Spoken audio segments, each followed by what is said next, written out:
আসসালামু আলাইকুম, welcome back to my channel. কেমন আছেন সবাই? আশা করি ভালো আছেন। আলহামদুলিল্লাহ আমিও ভালো আছি। তো আজকে আপনাদের সাথে শেয়ার করব একদমই স্পেশাল গরুর মাংস ভুনা। তো চলুন মূল উপকরণে চলে যাই। আমি এখানে কিউব সাইজ করে নিয়েছি, কিউব সাইজের পেঁয়াজ কেটে নিয়েছি। তারপর পরিমাণ মতো তেল দিয়ে দিয়েছি। তারপর গোটা মশলাগুলো দিয়ে দিব পরিমাণ মতো, আপনারা পরিমাণ মতো দিয়ে দিবেন।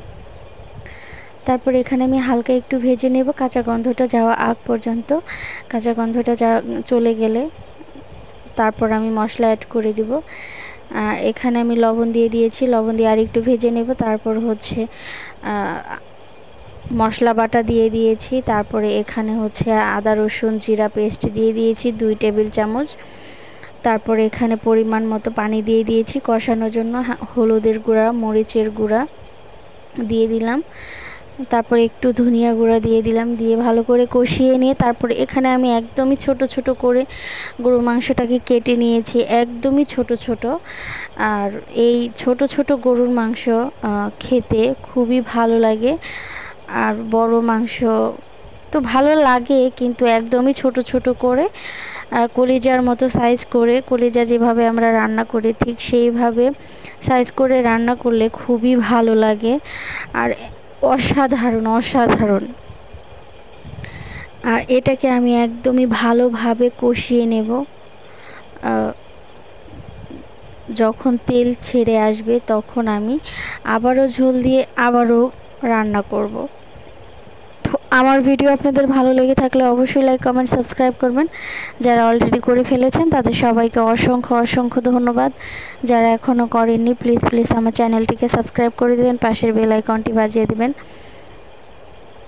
তো আমি ঢাকা দিয়ে দিয়ে প্রায় 15-20-25 মিনিটের মতো আমি এটাকে কষিয়ে নিচ্ছি।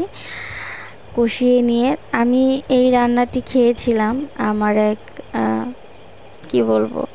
ফ্রেন্ডের হাজব্যান্ডের বাসায়, ফ্রেন্ডের শ্বশুর বাড়িতে খেয়েছিলাম। একদম ছোট ছোট করে রান্না করেছিল। আমি ওখান থেকে সব রেসিপিটা জেনে নিয়েছি।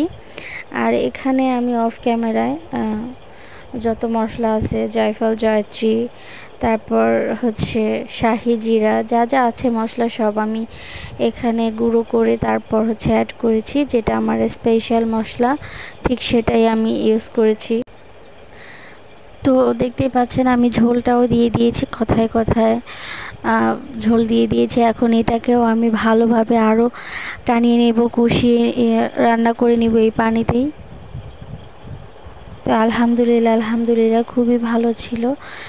তো এই পর্যায়ে আমি একটু জিরা গুঁড়ো দিয়ে দিব, জিরা গুঁড়ো দিয়ে তারপর আমি সার্ভ করে দেখিয়ে দিচ্ছি কেমন হয়েছে। আলহামদুলিল্লাহ খুবই ভালো ছিল, অসাধারণ একটি রেসিপি। অবশ্যই সবাই শেয়ার করে দিবেন আর অবশ্যই ট্রাই করবেন। জানি অনেকে এভাবে খান, আবার অনেকেই খান না। আর আমি যেভাবে রান্না করি মাঝে মধ্যে, তো সেই রান্নাগুলোই আপনাদের সাথে শেয়ার করবি। সবাই পাশে থাকবেন, সবাই ভালো থাকবেন, সুস্থ থাকবেন। পরবর্তী ভিডিও দেখার আমন্ত্রণ জানিয়ে আজকের মতো এখানেই বিদায় নিচ্ছি। সবাই ভালো থাকবেন, সুস্থ থাকবেন। আসসালামু আলাইকুম।